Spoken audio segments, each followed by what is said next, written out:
Pablo Escobar, it's a name we've rather forgotten now, isn't it? A name known to many as the world's most notorious, infamous drug lord. In a new book, however, his firstborn son tells his own story. Roberto Sendoya Escobar was rescued as a baby following a shootout in which his mother died.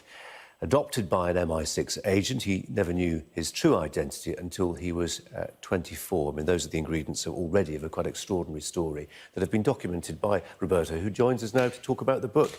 Welcome to you, Roberto. Thanks ever so much for joining us today. Surrounded by some of the artworks that now occupy you. You're a fine art artist, aren't you? But you've found time to write this book.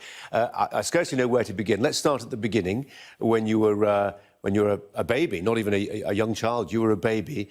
And this is what, the mid-60s. Tell us what happened. So obviously, as a child, baby, you don't remember all these things.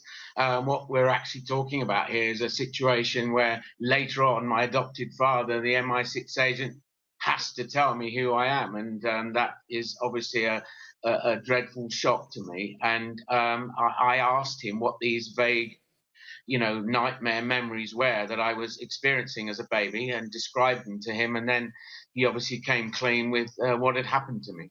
Yeah, I mean, I guess in the mid-60s, he wasn't the sort of colossus of the crime world that he became. I mean, this was somebody who, yeah.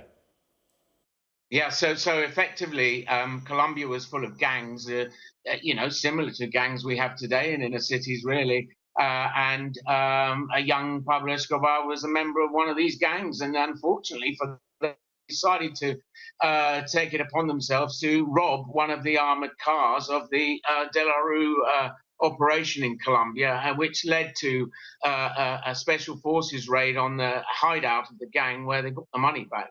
Unfortunately, there was a young lady in the back room, and she'd copped a bullet, and she was only 14, and there was a baby in the cot.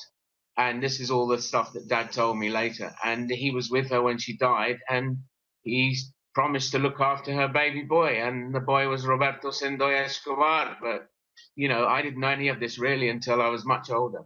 Yeah, and tell us about the involvement of the MI6 agent who was working with Colombian Special Forces, because, he could have completed his operation and just moved on. Yes, so effectively, he's got two jobs. One, he's managing director of Tomos de la Rue, Colombia. They're printing banknotes and transporting the money in armored car service business. But that turns out to be his sort of cover life story. And actually, he's doing a secret operation and working with Manuel Noriega, who was working with the CIA at the time before he became military dictator of Panama. And they're working on this operation to infiltrate these gangs. And it turns out that they sort of make one of the chaps in one of these gangs the king, as it were. Something that they do all around the world, with Saddam Hussein and all this sort. They did it then. And it turns out that, in fact, this guy also turned out to be my real brother. But there's a lot of intrigue and interest in the book that will tell you how all this came about. And he did become a kind of kingpin. I mean, not just any kingpin. I mean, 80% at one stage, it's reported, 80% of the world's global trade in cocaine was organised by Pablo Escobar. Yes. It's one thing selling the cocaine, then you get all the money, and it's all in dollars, and what do you do with that? This guy's a hoodlum with no education, and how does he become the world's greatest drug lord? Narcos starts off with the assumption that he's a drug dealer and successful and all the rest of it. But my story tells the world how it all began and how this thug got help so that he did become that great, drug lord that he's been portrayed as in the movies. You say thug. I mean, clearly a certain degree of brutality must be required, to prosecute a criminal career to the extent which, in quotes, successfully he did. I wonder if opportunities and circumstances had been different, whether he may have been a successful businessman or something else, or whether he was just a very bad man.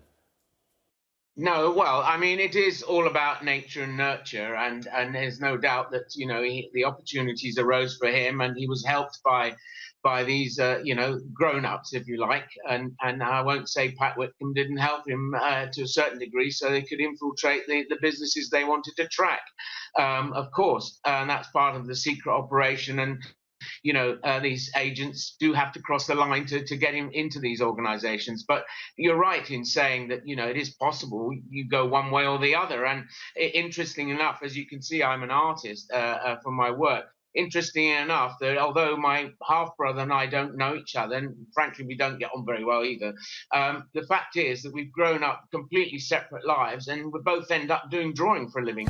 So that was quite interesting. So it just goes to show what you're saying is right. It is possible. You go left or Yeah. right, and you just don't know which way you're going to end up. There's a lot of nature in there to get along with the nurture, isn't there? And now Yes. the MI6 agent takes you under his wing. You go to an English school for a while.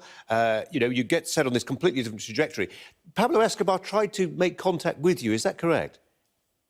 Yes, well, no, contact was made by my adopted father, and all the complicated business arrangements that are discussed in the book, far too long to go into at the moment. But the book will describe to you how it is they infiltrated the cartels and how they got the trust of this one chap. And they used to take me to Medellin, and I remember it as clear as day, and I used to have to sit next to him, and, he would talk to me and stuff like that. I remember his smell of cologne and hashish and, all that sort of stuff. But, we did used to have to go and see him, or have to. I was told to go and see him, and I was flanked by my bodyguards. I felt okay, but I was confused, and I didn't know what was going on. I was a very young child, and these were just sort of things that I had to do because the grown-ups told me to do it. Yeah. But as you rightly say, I got settled in England, and then later I was told what this was all about.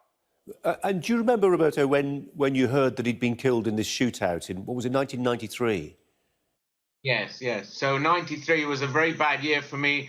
My wife died of cancer, unfortunately, and left me with the two kids. And my father died. My adopted father had been to Karachi on BCCI business, bringing down that outfit and tracking money from the cartels. And it's very complicated. But effectively, 93 was a terrible year. And at the end of the year, I'm watching the news in sunny Walton-on-Thames in Surrey, and I see that the guy that my dad had been telling me about has been shot in the head, and so yes, very frightening. And I spiraled after that into a very bad period of depression, and this is why it took me over 20 years to write this book.